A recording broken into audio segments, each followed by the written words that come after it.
മറ്റു വാർത്തകളിലേക്കാണ്. കോഴിക്കോട് എരഞ്ഞിപ്പാലത്തെ യുവതിയുടെ മരണത്തിൽ ദുരൂഹത ആരോപിച്ച് ബന്ധുക്കൾ. സംഭവത്തിൽ അസ്വാഭാവിക മരണത്തിന് നടക്കാവ് പോലീസ് കേസെടുത്തു. പെൺകുട്ടിക്കൊപ്പമുണ്ടായിരുന്ന യുവാവ് നിരീക്ഷണത്തിലാണ്. പോസ്റ്റ്മോർട്ടത്തിന് ശേഷം മൃതദേഹം നാട്ടിലെത്തിച്ച് ഖബറടക്കി.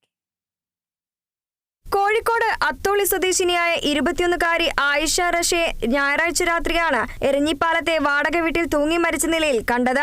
ജിം ട്രെയിനറായ ആൺസുഹൃത്തിനൊപ്പമായിരുന്നു പെൺകുട്ടി ഇവിടെ താമസിച്ചിരുന്നത്. മംഗളൂരുവിൽ ഫിസിയോതെറാപ്പി വിദ്യാർത്ഥിയായ 21-കാരി 4 ദിവസം മുൻപ് നാട്ടിലെത്തി യുവാവിനൊപ്പം വാടക വീട്ടിൽ കഴിയുകയായിരുന്നു. അതിനിടെ സംഭവിച്ച മരണത്തിന് കാരണം യുവാവിന്റെ ഭീഷണിയാണെന്ന് പെൺകുട്ടിയുടെ ബന്ധുക്കൾ ആരോപിക്കുന്നു. സംഭവം കൊലപാതകമാണോ എന്ന സംശയവും ഇവർ ഉന്നയിക്കുന്നുണ്ട്. സത്യത്തിൽ ഇത് ഒരു ട്രാപ്പിൻ്റെ ഭാഗമായിട്ടാണ് വരുന്നത്. ഈ കുട്ടിയെ ഇവർ തമ്മിൽ ഇഷ്ടമായിരുന്നു എന്നുള്ളത് മനസ്സിലാക്കാൻ കഴിയുന്നത്. ഈ കുട്ടി ആത്മഹത്യയിലേക്ക് നയിക്കുക എന്ന് പറഞ്ഞത് അവളെ സംബന്ധിച്ചിടത്തോളം പ്രായത്തിൻ്റെ പക്വത, പിന്നെ അങ്ങനൊരു ശേഷിയില്ലാത്ത കുട്ടിയാണിത്.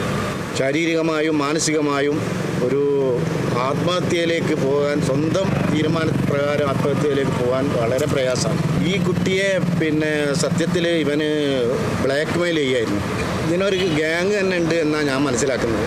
എന്തായാലും ഈ കുട്ടി സ്വന്തം ചെയ്താലും അതൊരു കൊലപാതകമാണെങ്കിലും ശരി, അതിന്റെ പിന്നിലുള്ള കാരണക്കാരൻ ഇയാളാണെന്നുള്ളതിൽ ഒരു തർക്കവുമില്ല.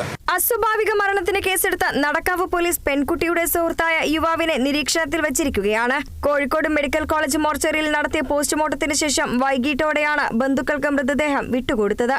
Kerala vision news, Kozhikode.